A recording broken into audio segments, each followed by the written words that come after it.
সবাইকে শুভেচ্ছা ও ভালোবাসা জানিয়ে আমি আফতাব হালদার আজ শুরু করছি দেশের খবর। কুম্ভ মেলা পদপিষ্ট হওয়ার ঘটনায় যোগী আদিত্যনাথের সরকার অনেক কিছু গোপন করার চেষ্টা করেছে বলে বিরোধীদের অভিযোগ। মৃতের প্রকৃত সংখ্যা কত তা নিয়ে প্রথম থেকেই বিভিন্ন মহলে প্রশ্ন উঠছে। 29শে জানুয়ারি মৌনী অমাবস্যা ভয়াবহ বিপর্যয় ঘটে প্রয়াগরাজে। প্রথমে কিছু হয়নি বলে আগোছালো মনোভাব দেখিয়েছিল উত্তরপ্রদেশে বিজেপি সরকার। বেশ কয়েক ঘন্টা পর অবশেষে পদপিষ্ট হয়ে মৃত্যুর কথা স্বীকার করেছে উত্তরপ্রদেশের সরকার। সরকার জানায় 30 জনের মৃত্যু হয়েছে।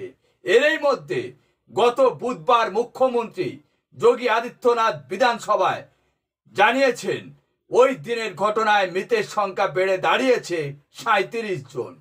ওই বিপর্যয়ে মৃতদেহদের ময়না তদন্ত না করে পাঠানো হয়েছিল।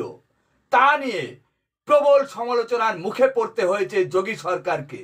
এই ব্যাপারে যোগী সরকার সাফাই দিয়েছেন, স্বজনহারাদের অনুরোধে এই সিদ্ধান্ত নেওয়া হয়েছিল।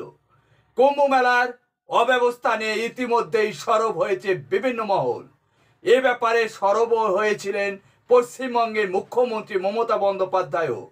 29শে জানুয়ারি মহাবিপর্যয়ে মৃত্যুর প্রকৃত সংখ্যা কত কেউ এখনো জানে না বলে অভিযোগ করেছিলেন মমতা বন্দ্যোপাধ্যায়। গত বুধবার উত্তরপ্রদেশের বিধানসভা বাজেট অধিবেশনে কুম্ভ মেলা অব্যবস্থা ও পদপিষ্ট হয়ে মৃতের সংখ্যা নিয়ে যোগী সরকারকে চেপে ধরে বিরোধীরা। এর পরিপ্রেক্ষিতে যোগী জানান ওই দিন কুম্ভে একটি নয় জোড়া পদপিষ্টের ঘটনা ঘটেছিল। সংগ্রাম ঘাটের কাছে বিপর্যয়ের মৃত্যু হয় 30 জনে। মেলা চত্বরে দ্বিতীয় একটি ঘটনায় মৃত্যু হয়েছে আরো 7 জনে। ওই দিনের ঘটনায় মোট 95 থেকে 100 জন পুণ্যার্থী জখম হয়েছিলেন। ওই বিপর্যয়ের জন্য সেদিন অতিরিক্ত ভিড়ের দিকে পরোক্ষভাবে আঙুল তুলেছেন উত্তরপ্রদেশের মুখ্যমন্ত্রী। তিনি দাবি করেন প্রবল ভিড়ে সংগ্রামের কাছে ব্যারিকেড ভেঙে পদপিষ্টের ঘটনা ঘটেছে।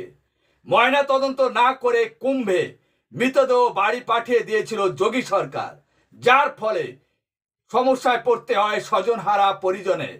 ডাবল ইঞ্জিন রাজ্যে এমন অমানবিক আচরণ নিয়ে কয়েকদিন আগে দুঃখ প্রকাশ করেন মমতা বন্দ্যোপাধ্যায়। এ ব্যাপারে উত্তরপ্রদেশের মুখ্যমন্ত্রী সাফাই দেন, মৃতদেহ নিকট আত্মীয়দের সম্মতি নিয়ে ময়না তদন্ত ছাড়াই দেহ ফিরিয়ে দেওয়া হয়েছিল। এখন প্রশ্ন হচ্ছে, বেশ কিছুদিন ধরে প্রবল ভিড় দেখা যাচ্ছিল, তাহলে সরকার আগে থেকেই সঠিক ব্যবস্থা নেয়নি কেন? যোগী সরকার যদি আগের থেকে সঠিক মতো প্ল্যান মাফিক ব্যবস্থা নিতেন তাহলে হয়তো এই রকম দুর্ঘটনা আমাদের দেখতে হতো না। শুধু একটা দুর্ঘটনা নয়, কিছুদিন আগে দিল্লি স্টেশনে হুড়োহুড়িতে বেশ কিছু জন মারাও যান।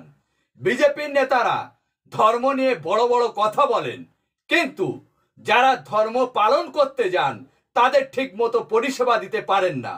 এতে স্পষ্ট বোঝা যায় মুখে ধর্মের নামে বড় বড় কথা বলেন, কিন্তু মন থেকে ধর্মটাকে সেভাবে পালন করেন না। যদি মন থেকে ধর্ম উপলব্ধি করতে পারতেন তাহলে এই রকম অব্যবস্থার সম্মুখীন হতো না। আসলে ধর্ম নিয়ে রাজনীতি করাটা হচ্ছে বিজেপির মূল উদ্দেশ্য। আজ এখানে শেষ করছি। সবাই ভালো থাকবেন, সুস্থ থাকবেন। Tata, bye bye.